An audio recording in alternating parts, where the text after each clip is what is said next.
கர்த்தராகிய இயேசு கிறிஸ்துவின் நாமத்தில் உங்களை அன்போடு வாழ்த்துகிறேன்.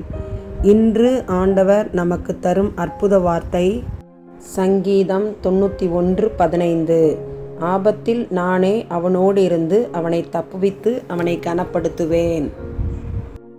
Psalm 91:15. I will be with him in trouble. I will rescue him and honor him. அன்பான சகோதர சகோதரிகளே, ஆபிரகாம் சாராள் நிமித்தமாக சில பாடுகள் வந்தது. 2 இடங்களிலே தன்னுடைய மனைவியாகிய சாராளை சகோதரி என்று சொல்கிறார்.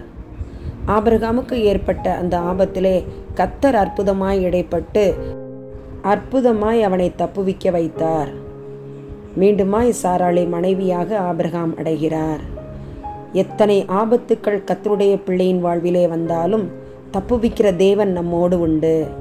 நாம் அவரை உறுதியாக பற்றி பிடித்திருக்கிறோமா என்பதை நம்மை நாமே ஆராய்ந்து பார்த்து தெரிந்து கொள்வோம். தாவீதுக்கு ஏற்பட்ட ஆபத்துகள் எத்தனை! யோசேப்பின் வாழ்விலே அவர் எதிர்கொண்ட ஆபத்துகள் எத்தனை! அத்தனை ஆபத்துகளிலும் அவர்கள் மூழ்கி போனார்களா, அழிந்து போனார்களா? இல்லவே இல்லை. கர்த்தர் அற்புதமாய் செயல்பட்டு தீமையை நன்மையாக மாற்றி அவர்கள் வாழ்விலே அவர்களை கனப்படுத்தி ஆசீர்வதித்தார்.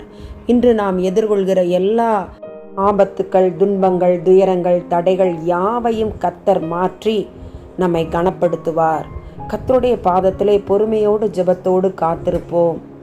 ஏற்ற சமயத்தில் கர்த்தர் உயர்த்துவார். ஆமன்.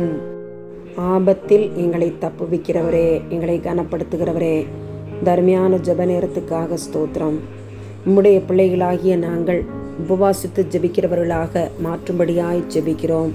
ஆண்டவரே, ஜெப ஆவியினால் எங்களை நிரப்பி உபவாசித்து ஒரு வேளையாவது 2 வேளையாவது நாங்கள் ஜெபிக்க தேவனே நீர் எங்களுக்கு கற்றுத்தர வேண்டுமாய் நாங்கள் ஜெபிக்கிறோம். ஆண்டவரே, ஊழியத்தை துவங்கும் முன்பதாக 40 நாட்கள் இரவும் பகலும் உபவாசித்து ஜெபித்து நீர் ஊழியத்திற்கு கடந்து வந்தீர் என்பதை நாங்கள் நிச்சயமாய் அறிந்திருக்கிறோம். ஐயா, தெய்வமாகிய உமக்கே உபவாசம் தேவை என்றால் எங்களுக்கு எவ்வளவு அதிகமாய் தேவை என்பதை நாங்கள் அறிந்திருக்கிறோம். சுவாமி தேவனே, உபவாசித்து ஜெபிக்க எங்களையே நாங்கள் ஒப்புக் கொடுக்கிறோம். ஆண்டவரே, ஜெப ஆவினால், விண்ணப்பத்தின் ஆவினால், வேண்டுதலின் ஆவினால் தேவரீர் எங்களை நிரப்புவீராக.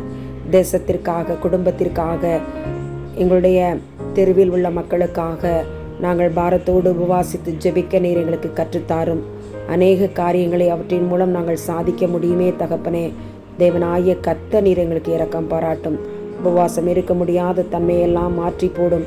உபவாசத்தினால் கர்த்தாவே நாங்கள் நிறைந்து ஜெபித்து நம்முடைய பாதத்திலே அநேக காரியங்களை கிருபையாய் பெற்றுக்கொள்ள உதவி செய்யும்.